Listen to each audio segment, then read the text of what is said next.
ang sentro ng mga napapanahong balitagam. iStart program ng DOST sisimulan na sa probinsya ng Kalinga. Unang iodized salt processing facility sa Palawan inilunsad.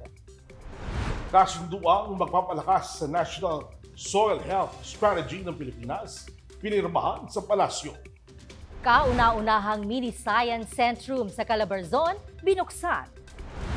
Datos at advisory mula sa PhilSensor system nasa mobile phone na. At DOST TAPI, pinangunahan ang Women Inventors Forum sa Pasay City.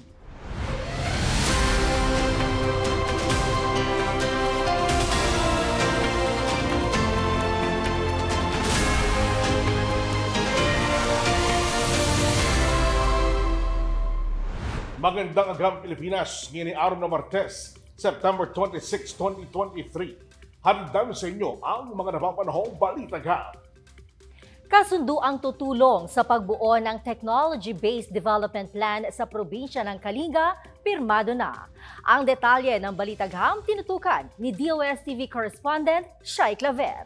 Manang nilagdaan nitong ika-1 ng Setyembre 2023 ang Memorandum of Agreement sa pagitan ng DOST Cordillera Administrative Region at Provincial Local Government Unit ng Kalinga para sa implementasyon ng Innovation, Science and Technology for Accelerating Regional Technology-Based Development o iStart program. Ang iStart program ay isa sa mga inisyatiba ng DOST upang palakasin ang pag-unlad ng mga rehiyon sa Pilipinas. Sa ilalim nito, tinutulungan ang mga lokal na pamahalaan na bumuo ng Technology-Based Development Plan para sa sektor ng agrikultura, manufacturing at services sectors. Ayon kay Kalinga Provincial Governor James Eduba, mahalaga ang pananaliksik sa mga natatanging produkto ng Kalinga at kailangan umano nila ng suporta mula sa DOST upang mapagbuti pa ang mga produktong nagmumula sa probinsya. Bukod sa pagbuo ng Technology-Based Development Plan, layon ng iStart na makahikayat ng mga mamumuhunan at makilahok ang mga local researchers, scientists at engineers sa mga proyektong batay sa science and technology upang mapalakas ang kaalaman at kakayahan ng mga lokal na komunidad. Positibo ang pananaw ng pamahalaan ng Cordillera Region na sa pamamagitan ng iStart program, mas uunlad pa ang kanilang rehiyon. At yan ang aking balitagham sa araw na ito. Mula rito sa Luzon, ako si Shai Singa Claver, delivering science for the people. One DOST for you. Kilala ang bayan ng Dumaran sa lalawigan ng Palawan bilang salt producers na bumubuo ng pinakamalaking salt-making community sa probinsya. Ngunit dahil sa maigpit na pagkatupad ng asin law na nag-aatas ng pagdaragdag ng iodine sa asin, naharap sa mga hamon ng mga salt farmers. Bilang tugon, ang DOST Mimaropa at pamalaang panlalawigan nito ay nagtulong para maitayo ang kauna-unang iodized salt processing facility sa probinsya ng Palawan. Ang detalye ng balitagam tinutukan ni DOSTV correspondent Enrico Matue. Noong ika-18 ng Agosto, inulunsad sa probinsya ng Palawan ang kauna-unang iodized salt processing facility na sinasabing magpapabuti sa kalidad ng asin na magbumula sa probinsya. Ang nasabing pasilidad ay nakasunod sa pamantayang nakasaad sa asin law. Kabilang sa mga ipinagkaloob ng DOST Mimaropa ang mga pangunahing kagamitan tulad ng iodizing machine at salt washer na kapwa-gawa ng DOST Industrial Technology Development Institute o DOST ITDI. Nagsagawa rin ng mga sesyon ng pagsasanay ang DOST Mimaropa sa mga salt farmers upang masiguro na handa sila sa paggamit ng makabagong pamamaraan.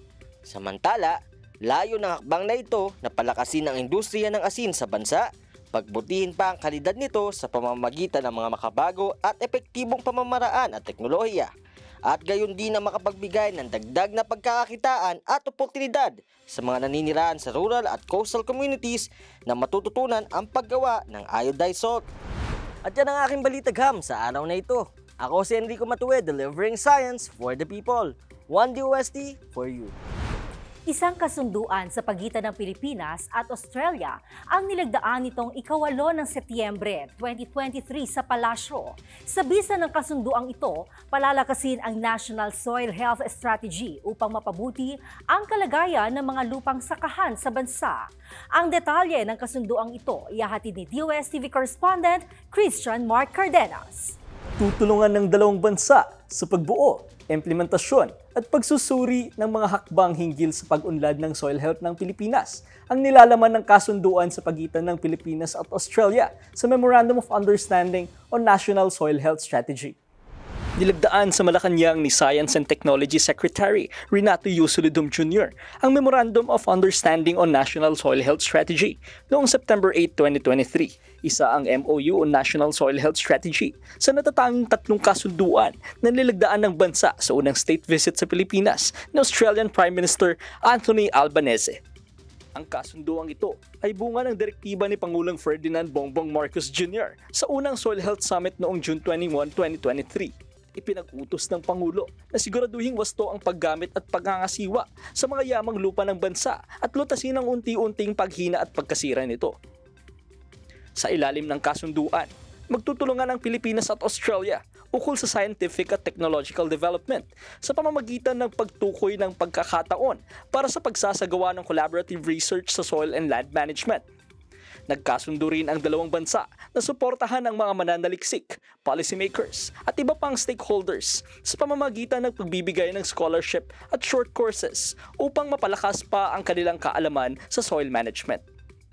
Sa bisa ng kasunduan, magkatulong ang Pilipinas at Australia sa pag-oorganisa ng mga pagpupulong, workshop at simposya upang makapagpalitan ng kaalaman, impormasyon at aral hinggil sa science and technology, gayon din ang pagbuo ng estratehiya bilang suporta sa National Soil Health Strategy. Ayon kay DOST Secretary Renato Yusolidum Jr., malaking oportunidad ito para sa Pilipinas upang mapaunlad ang estratehiya sa pagpapanatili ng kalusugan ng mga lupa sa bansa na magreresulta naman sa paglago ng agricultural sector. Ang kasunduang ito ay tatakbo at magiging epektibo sa loob ng 5 taon at sa bisa nito, itinalaga ang Department of Science and Technology bilang otorisadong kinatawan ng Philippine government, habang ang Embahada ng Australia sa Pilipinas naman ang kumakatawan sa pamahalaan nito. At yan ang aking balitagham sa araw na ito. Ako si Christian Cardenas, delivering science for the people. 1 DOST for you.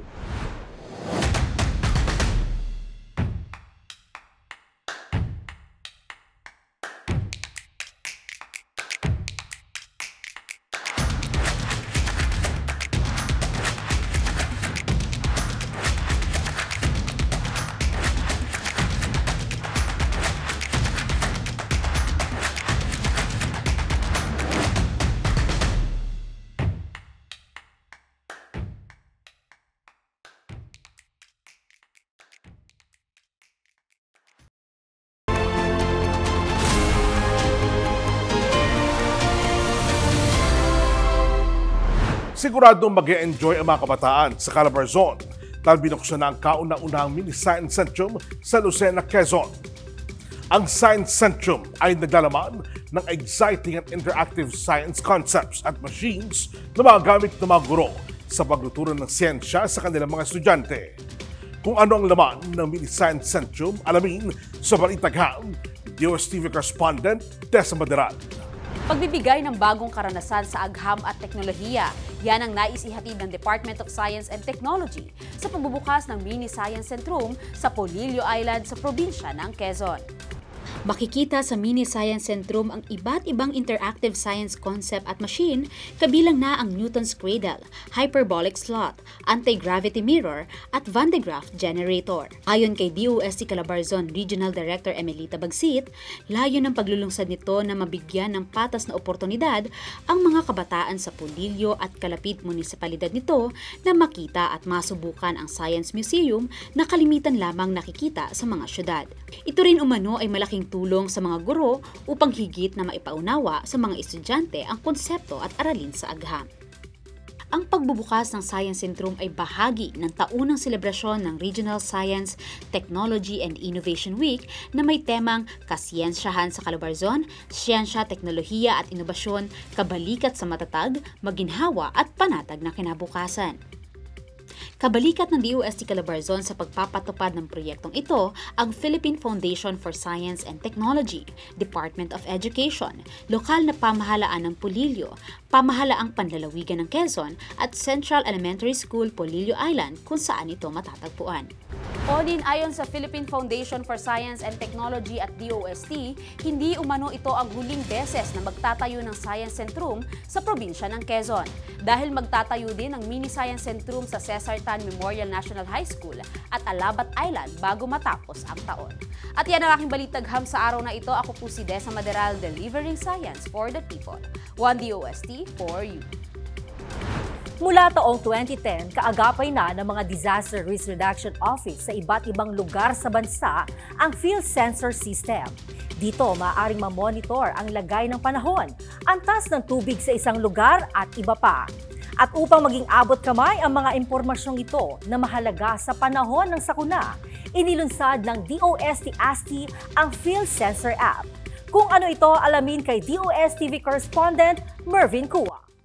Pinadali na ng DOST-ASTI ang pag-access ng publiko sa mga impormasyong maaaring makatulong sa panahon ng sakuna. Ito ay matapos ilunsad nitong ika-8 ng Setyembre ng Meteorological Data Acquisition Station for Information Dissemination o MASID-TIM, ang ahensya sa likod ng Field Sensor App. Ang Field Sensor ay isa sa mga proyektong binuo ng DOST Advanced Science and Technology Institute o DOST-ASTI na may malaking papel sa kahandaan ng Pilipinas sa panahon ng sakuna. Mula sa iba't ibang government projects tulad po ng PREDIC, TUS, Hybrid at Hydromet. So kasama po dun sa mga station na yon yung ARG or Automatic Rain Gauges, Automated Weather Stations, Water Level Monitoring Systems, MetBuoy na kumukuha po ng air and water quality, tandem stations na kumukuha ng rainfall at water level, agromet stations for agricultural data, at marami pa pong iba. Kung noon sa Field Sensor website lamang maaring makuha o ma-check ang mga impormasyong ito, ibahin na daw ngayon. Yung Field Sensors app po ay mobile version ng Field Sensors website.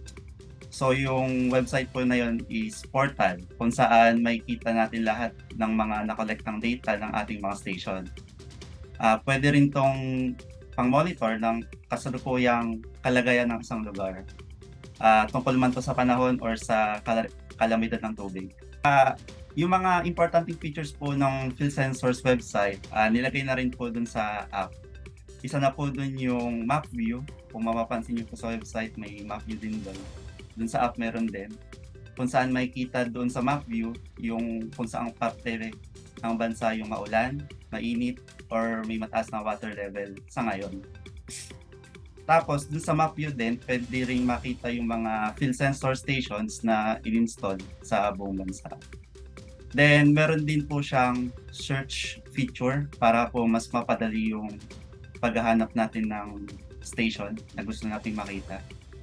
At isa pa po dun sa feature ng Field Sensors app ay yung data visualization kung saan makikita rin po natin yung last 24-hour data ng ating napiling station na nakapresent po siya na nakagraph or naka-table view. Bukod sa mga impormasyon sa antas ng tubig, kondisyon ng pag-ulan o lagay ng panahon, na maaaring ma-check gamit lamang ang inyong mga mobile phone, ay maaari na ring makatanggap ng advisory mula sa Field Sensor Station ang mga gumagamit ng Field Sensor app. Tapos doon po, kailangan muna po nating i-favorite yung station na gusto nating i-monitor. So kung sakaling yung station na yon is may na-detect na ulan or may umabot sa threshold yung level ng tubig, makatanggap po tayo ng notification mula sa ating smartphone. And yung pinaka dahilan po kung bakit talaga namin ginawa, binibigyan po namin ng ease of access yung mga users para dun sa mga field sensors data. Sa kasulukuyan, ayon sa DOST-ASTI, maaari nang ma-download ng mga Android user ang Field Sensor application. gamit ang Google Play Store. At yan ang aking balitaan sa araw na ito. Ako si Mervy Cua, delivering science for the people. One DOST for you.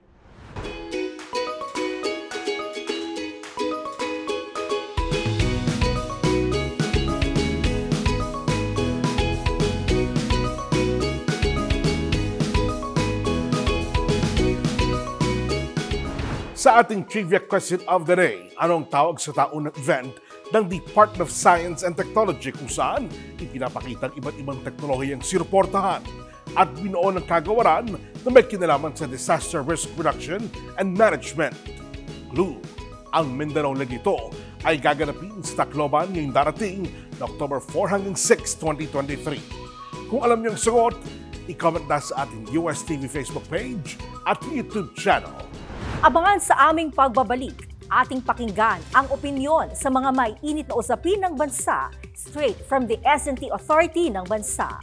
Kaya huwag kayong bibitiw dahil magbabalik pa ang DOST Report.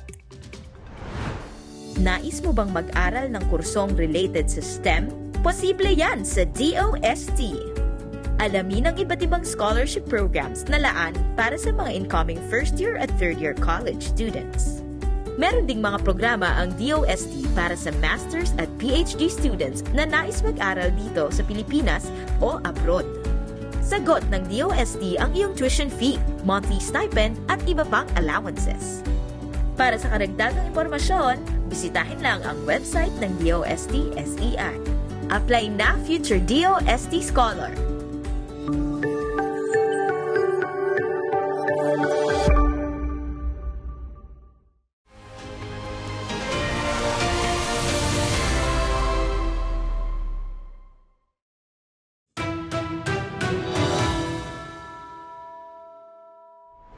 Magandang agham. Ang abnormalidad sa pagbabago ng klima dulot ng climate change ay hindi lamang isang prediksyon o teorya, isa na itong realidad na nagdudulot ng malaking epekto sa kalikasan at maging sa ating mga tao. Hindi maikakaila na malaki ang naging epekto ng climate change sa ating bansa at sa buong daigdig. Patunay rito ang patuloy na pag-init at pagtaas ng sea level dulot ng pagkatunaw ng glaciers at ice sheets sa buong mundo. Kung hindi ito masusolusyonan, maraming dalampasigan, mga syudad at mga island countries ang lulubog sa tubig. Ayon sa mga pag-aaral ng United Nations, kung hindi masusolusyonan ang climate change, posibleng masira ang ating marine at coastal ecosystem at mamatay ang mga halaman at hayop sa kalupaan. Maging dito sa Pilipinas ay dama rin ang epekto nito, tulad na lamang sa nagdaang Super Typhoon Egay na sumira sa ating mga pananim at nagpalubog sa ilang lugar sa Pilipinas dahil sa baha. At ngayon, hindi pa man tuluyang nakakabangon sa pinsalang dulot ng Bagyong Egay, mainit na temperatura naman ang kailangang harapin nating mga Pilipino. Sa mga nakalipas na linggo, naitala ang mataas na heat index sa iba't ibang panig ng bansa. Ang mga init na ito ay hindi pangkaraniwan. Ang ganitong temperatura kasi, ayon sa DOST Pag-asa, ay nasa kategorya ng danger at extreme danger. Ibig sabihin, malaki ang tsansa na makaapekto ito sa kalusugan nating mga tao at gayon din sa ating mga pananim. Kaya tayo, bilang bansa, na isa sa pinaka-apektado ng kondisyong ito ay dapat nang kumilos. Maaari tayo magsimula sa pagtatanim ng puno, sa pagtigil sa pagsusunog ng mga plastic, at maging sa pagyakap sa paggamit ng renewable energy. Ang paggamit ng renewable energy, tulad ng solar at wind, gayon din ang pagkonsidera ng nuclear power for energy, ay aming isinusulong noon pa. Ang mga enerhiya mula sa mga ito kasi ang posibleng alternatibo sa mga fossil fuel na isa sa mga sanhi ng climate change. Sa kabilang banda, ang kagawaran ng agham at teknolohiya ay handang maglaan ng suporta sa pagsasagawa ng research and development upang mapaunlad at maisulong ang paggamit ng renewable energy. Sa katunayan nga ay patuloy kaming nakikipagtulungan sa mga state universities and colleges, gayon din sa mga pribadong institusyon upang makagawa pa ng mga pag-aaral at teknolohiyang makatutulong sa pagsusulong nito. Kailangan nating magtulungan sa pagtugon sa climate change. Bilang mamamayan, may mahalagang papel din tayong ginagampanan sa pagsugpo nito. Bukod sa mga nabanggit kanina, malaki rin ang papel natin upang maikampanya ang pagpapalaganap ng kaalaman tungkol sa usaping ito. Ang climate change ay isang issue na hindi natin dapat baliwalain. Kailangan natin itong solusyonan ng maagap at maaga. Sa ganitong paraan, mapapanatili natin ang kalusugan ng kalikasan at kaligtasan ng mga kasalukuyan at susunod na henerasyon.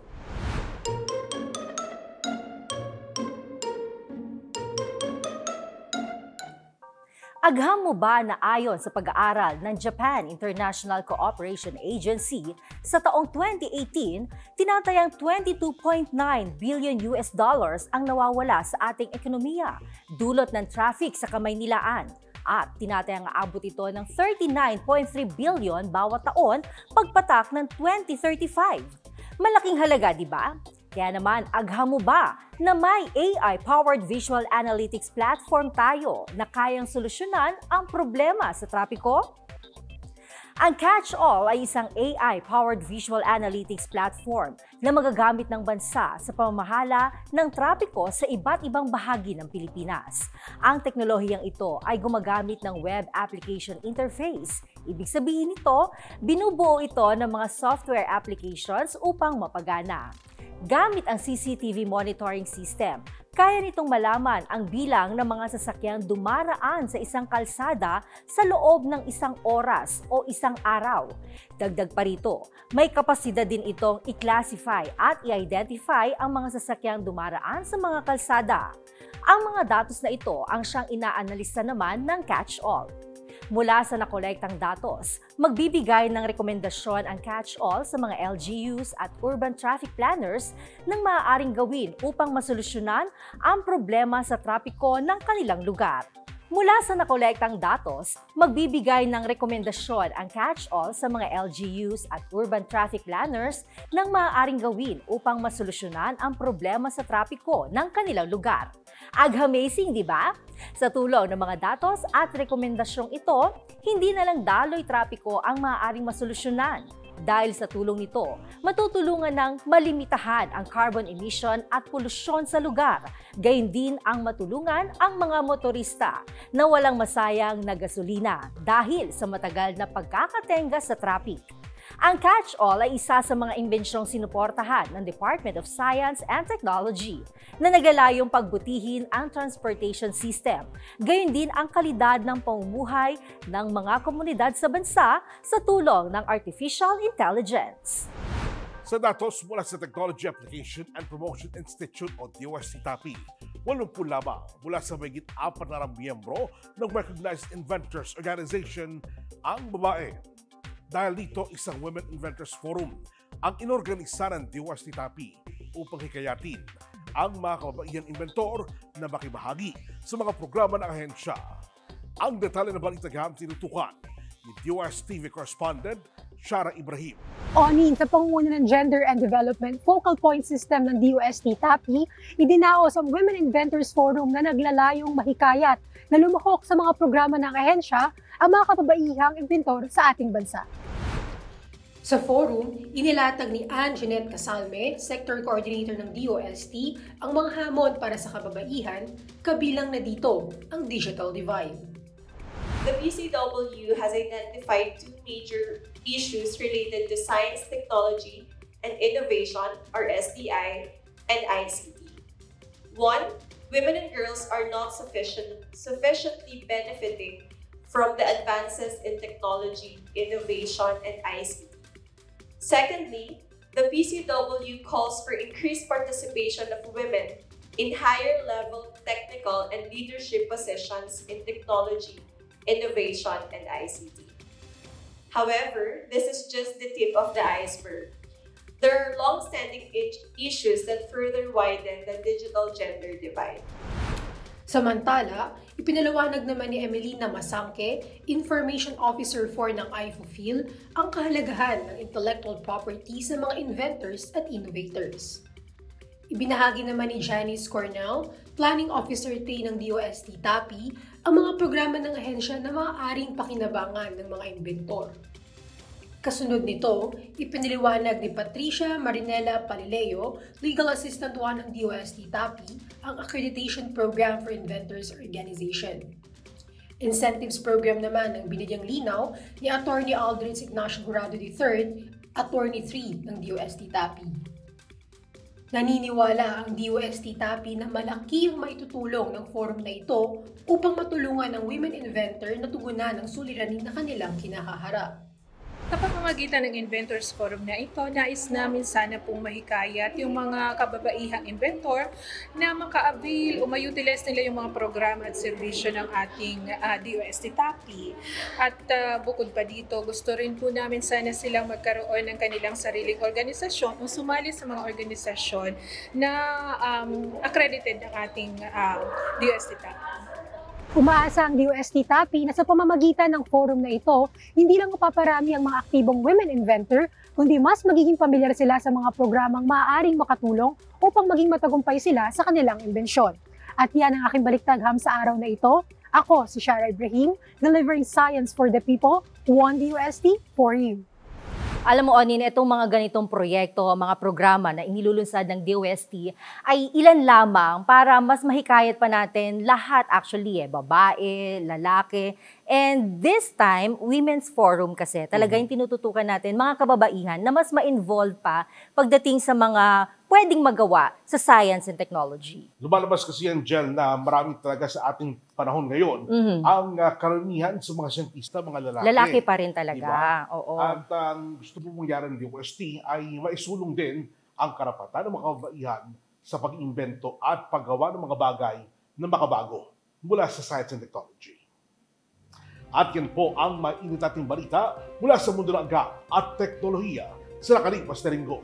Magkita-kita po tayong muli sa susunod na Martes, alas 8 ng umaga, dito sa People's Television Network. Muli ako po si Jel Miranda, naghahatid sa inyo ng mga kaalaman sa agham at teknolohiya. Natutugon sa pangangailangan ng bansa. Ako si Onin Miranda at ito ang DOST Report.